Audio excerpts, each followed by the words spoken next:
Hi viewers, நான் இன்னைக்கு உங்களுக்கு வீட்லேயே மூங் தால் எப்படி செய்யலாம் அப்படிங்கிறத சொல்லித் தரப்போகிறேன். நான் இன்னைக்கு 1 கப் அளவு சிறுபருப்பு எடுத்திருக்கேன்.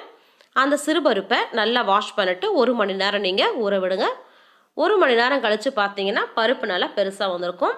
அதுக்கப்புறம் எடுத்து நம்ம அதை ஒரு துணியில் நல்லா காய வைக்க போகிறோம். ஒரு சொட்டு தண்ணி கூட இருக்கக்கூடாதுங்க. அந்த மாதிரி நல்லா காய வச்சு எடுத்துக்கோங்க. கையில் பிடிச்சோம்னா பருப்பு கையில் ஒட்டக்கூடாது. அந்த மாதிரி காய வச்சு எடுத்துக்கோங்க. அது காஞ்சதுக்கப்புறம் நம்ம வறுத்து எடுக்க போகிறோம். எண்ணெய் நல்லா காஞ்சதுமே இந்த மாதிரி ஒரு வடிகட்டி ஏதாச்சும் இருந்துச்சுன்னா அதில் போட்டு நீங்கள் வறுத்தெடுங்க.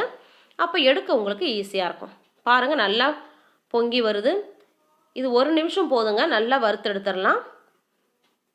நல்லா இது மாதிரி கிளறி விட்டுட்டே இருங்க. அந்த நுரெல்லாம் கம்மியாயிரும். கம்மியான உடனே நீங்கள் எடுத்துருங்க. நம்ம வறுக்கும் போதே தெரியும், நல்லா மொறுன்னு இருக்கும். அதை எடுத்து தனியாக போட்டுக்கோங்க. இதே மாதிரி நம்ம எடுத்து வச்சுருக்க எல்லா பருப்பையும் இந்த மாதிரி வடிகட்டிலே போட்டு நம்ம வறுத்து எடுத்துக்கலாம். எடுக்கவும் நல்லா ஈஸியாக இருக்கும்.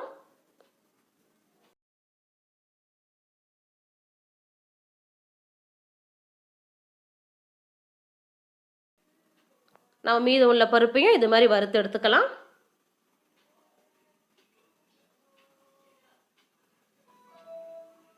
அவ்வளோதாங்க, வறுத்து எடுத்தாச்சு. இப்போ நம்ம இதில் கொஞ்சம் பெருங்காயத்தூள் சேர்க்க போகிறோம்.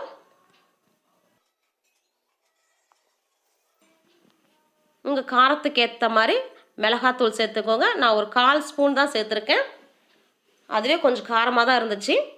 ஒரு 1/4 ஸ்பூன் அளவு உப்பு, உங்களுக்கு தேவைக்கு ஏற்ற மாதிரி உப்பு மிளகாத்தூள் சேர்த்துக்கோங்க. நல்லா மிக்ஸ் பண்ணி விடுங்க. நமக்கு வீட்டில் நல்ல டேஸ்டியான மூங் தால் ரெடி ஆயிடுச்சு. உங்களுக்கு பிடிச்சிருக்குன்னு நினைக்கிறேன். பிடிச்சிருந்தா லைக் பண்ணுங்கள், ஷேர் பண்ணுங்கள், கமெண்ட் பண்ணுங்கள். மறக்காமல் சப்ஸ்கிரைப் பண்ணுங்கள். தேங்க்யூ.